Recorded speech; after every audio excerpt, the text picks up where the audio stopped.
চারিদিকে আনন্দ, কিন্তু হঠাৎ করে পাল্টে গেল সব। এল ৭ই মার্চ, ঘোষণা হলো সংগ্রাম আমাদের মুক্তির সংগ্রাম, আমাদের সংগ্রাম স্বাধীনতার সংগ্রাম। জয় বাংলা।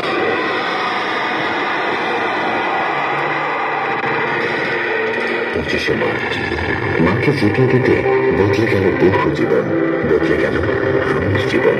সবার মতো সেও বলে উঠল, মাকে জিতিয়ে দিতেই হবে।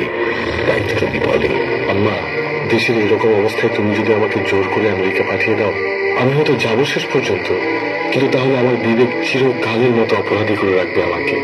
আমেরিকা থেকে হয়তো বড় ডিগ্রি নিয়ে এসে বড় ইঞ্জিনিয়ার হবো, কিন্তু বিবেকের ভ্রুকুটির সামনে কোনো দিনও মাথা উঁচু করে দাঁড়াতে পারবো না। তুমি কি তাই চাও আম্মা? না, তা চাইনি।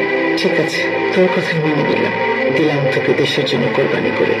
যা, তুই যুদ্ধে যা।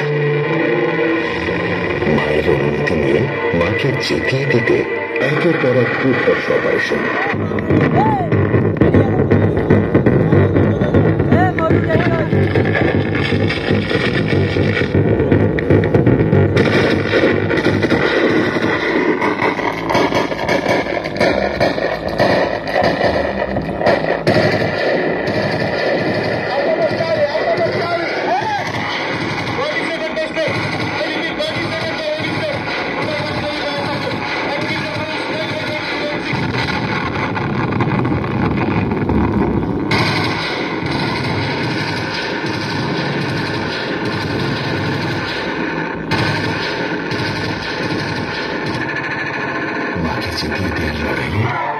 সফল হতে চলেছে। এই তো আর কটা দিন। 29 আগস্ট, রেডিওতে বেজে চলেছে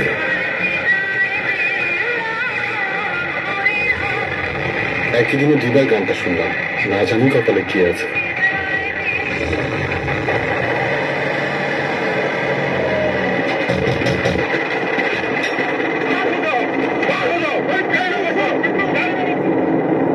রুমি পাক আর্মির হাতে ধরা পড়েছিল 29 আগস্ট 1971। আর হাসি মুখে পান করে নিয়েছিল, কারণ সে জানত আমি জিতলে জিতে যায় মা।